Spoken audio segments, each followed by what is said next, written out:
The 40 rules of لو وہ مارکت الارا novel ہے جس نے لاکھوں زندگیوں کو متاثر کیا۔ سال 2009 میں شائع ہونے والے اس ناول کی مصنفہ محترمہ ایلف شفق کا تعلق ترکی سے ہے۔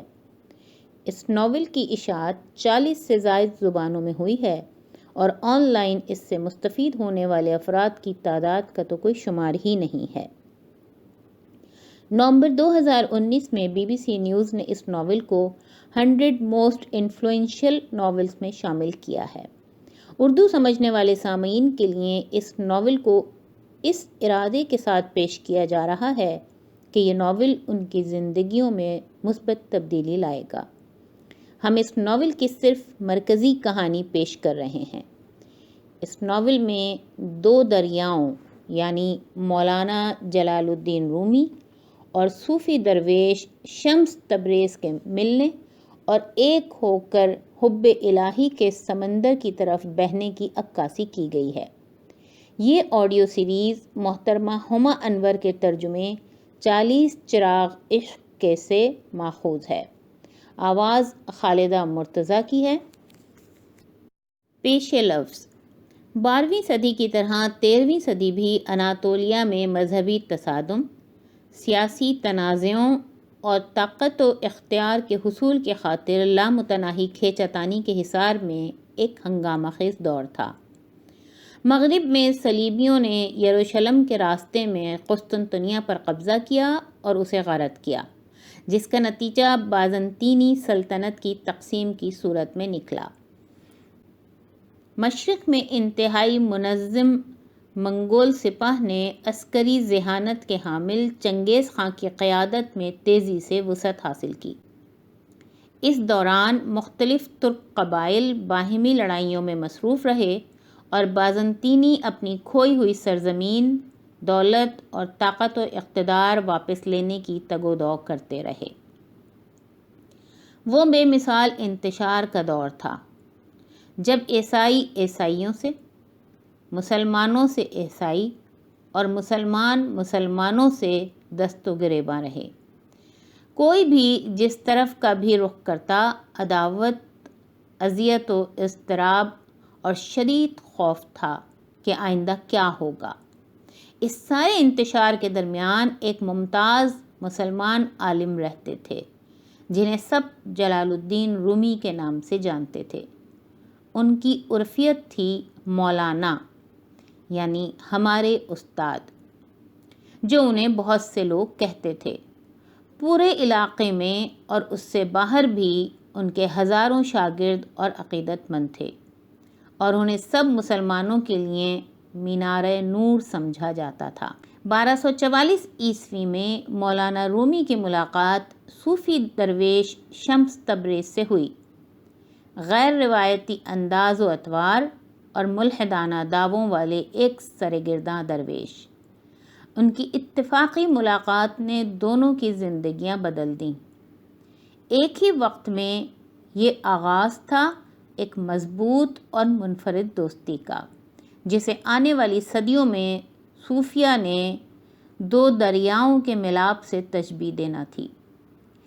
اس غیر معمولی رفیق سے ملنے پر مولانا رومی تمام رسمی اصولوں اور پابندیوں سے آزاد ہونے کی جرات کرتے ہوئے ایک مرکزی دھارے کے عالم سے ایک مخلص صوفی، جذبہ شوق سے سرشار شاعر، محبت کے وکیل اور صوفی درویشوں کے وارفتہ رقص کے بانی بن گئے۔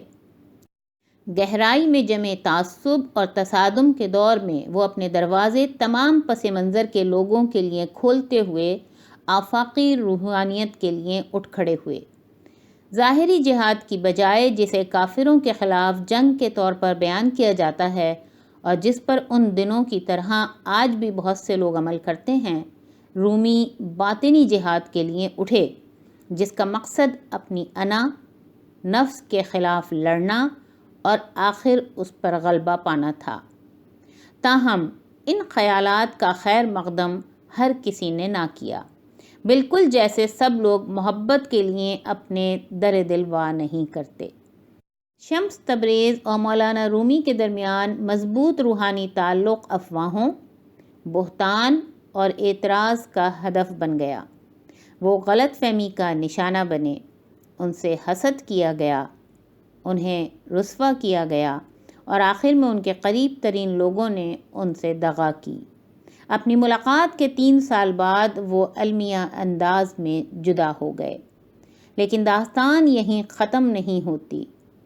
سچ یہ ہے کہ اس داستان کا کوئی انجام کبھی نہیں تھا۔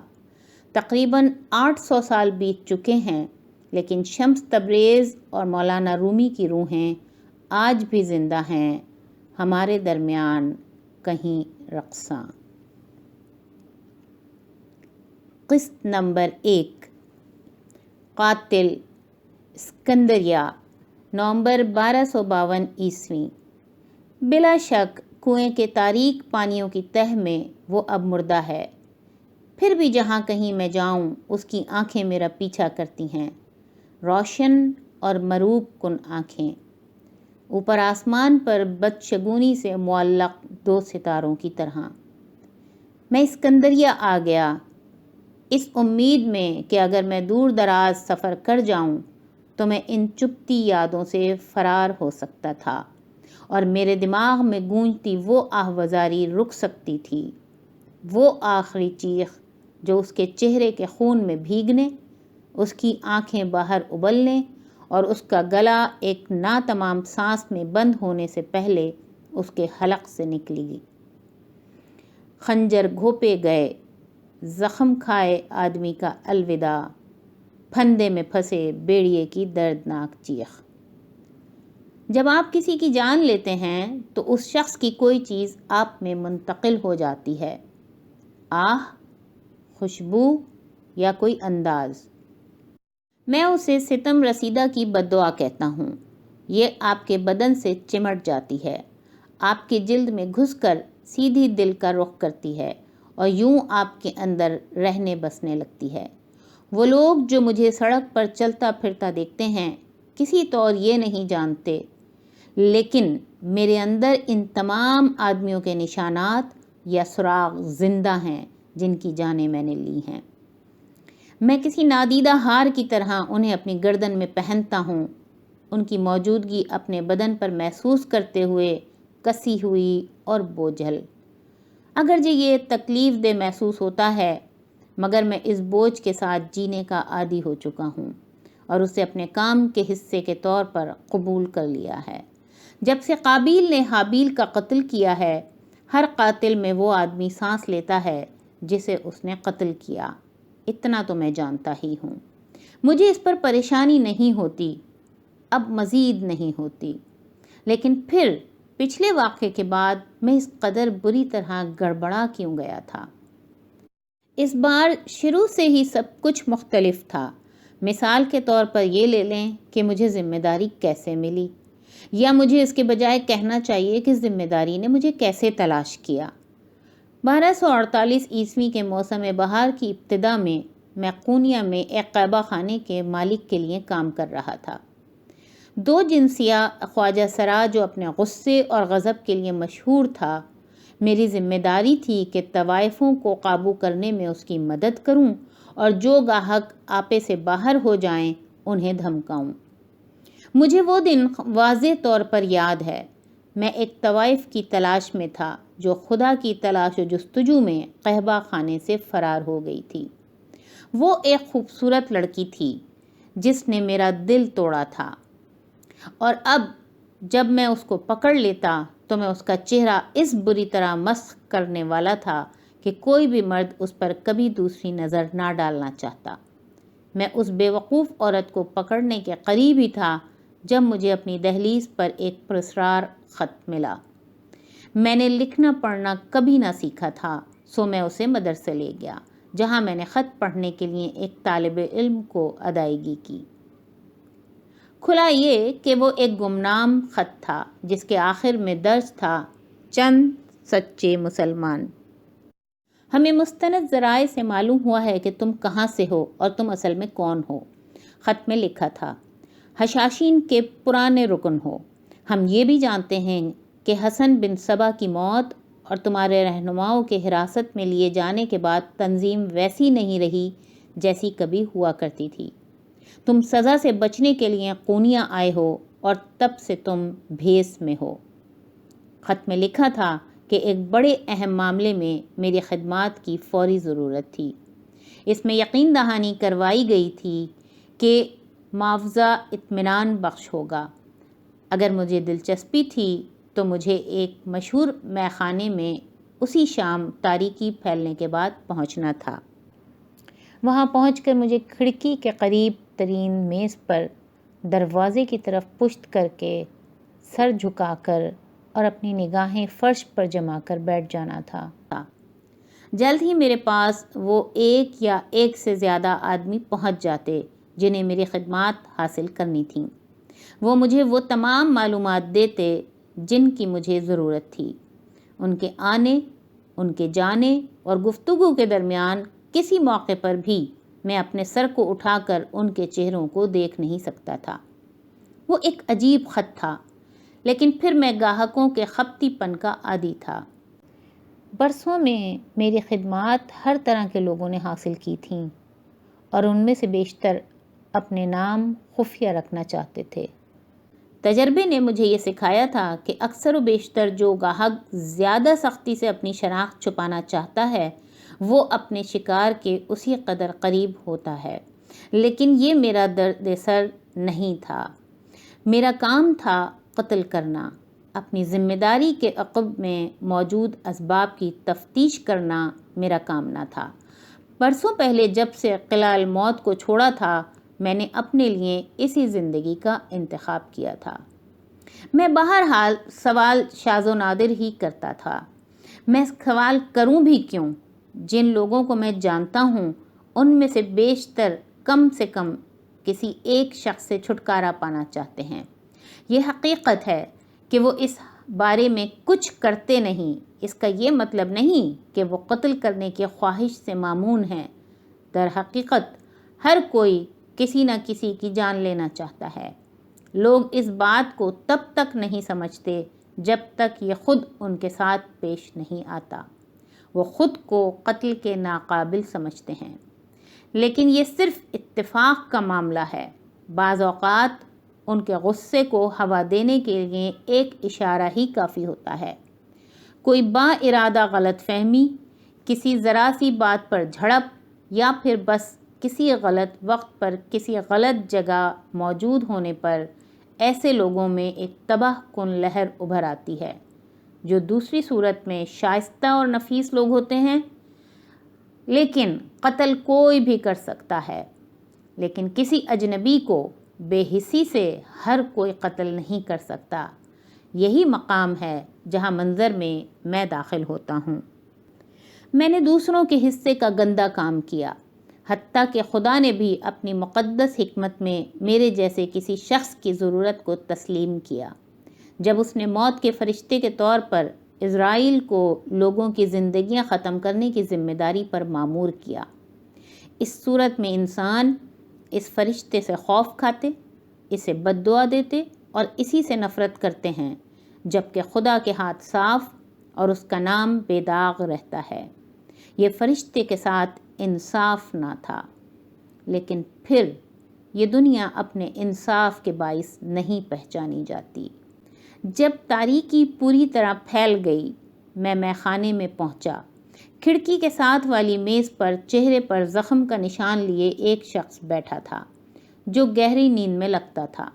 مجھے خیال آیا کہ میں اسے جگا دوں اور کہیں اور بیٹھنے کا کہوں، لیکن شرابیوں کے متعلق آپ کبھی نہیں جانتے کہ وہ کیا رد عمل دیں گے، اور مجھے محتاط رہنا تھا کہ دوسروں کی زیادہ توجہ مجھ پر نہ ہو، سو میں کھڑکی کے سامنے اگلی خالی میز پر بیٹھ گیا۔ زیادہ دیر نہ گزری تھی کہ 2 آدمی آئے۔ وہ میرے برابر میں دونوں اطراف بیٹھ گئے تاکہ میں ان کے چہرے نہ دیکھ سکوں، اگرچہ مجھے یہ جاننے کے لیے کہ وہ کتنے نوجوان تھے اور اس اقدام کے لیے کس قدر عدم تیار تھے جو وہ کرنے والے تھے، ان کے چہرے دیکھنے کی ضرورت بھی نہ تھی۔ تمہاری سب سے زیادہ سفارش کی گئی تھی، ان میں سے ایک بولا۔ اس کا لہجہ محتاط ہونے سے زیادہ خائف اور تشویش بھرا تھا۔ ہمیں بتایا گیا تھا کہ تم بہترین ہو۔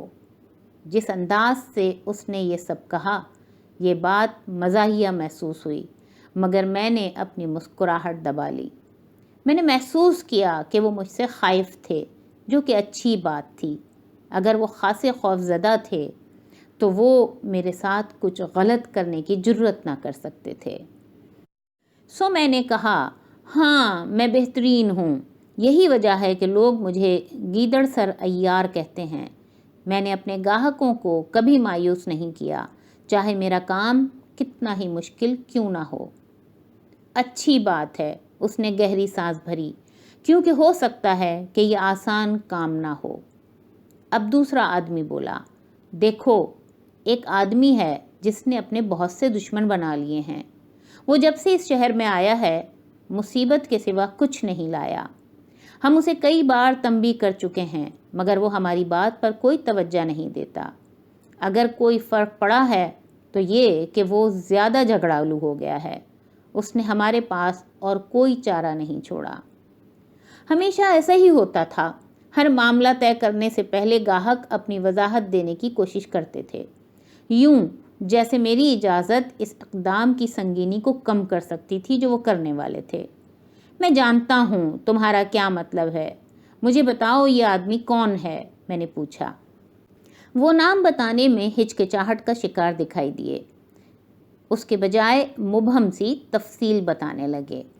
وہ ایک ملحد ہے جس کا اسلام سے کچھ لینا دینا نہیں، بے حرمتی اور گستاخی بھرا ایک غیر مہذب آدمی، کوئی درویشی سا منحرف۔ جیسے ہی میں نے آخری الفاظ سنے، میرے بازوؤں میں کپکپاہٹ کا احساس رینگ گیا، میرا دماغ دوڑنے لگا۔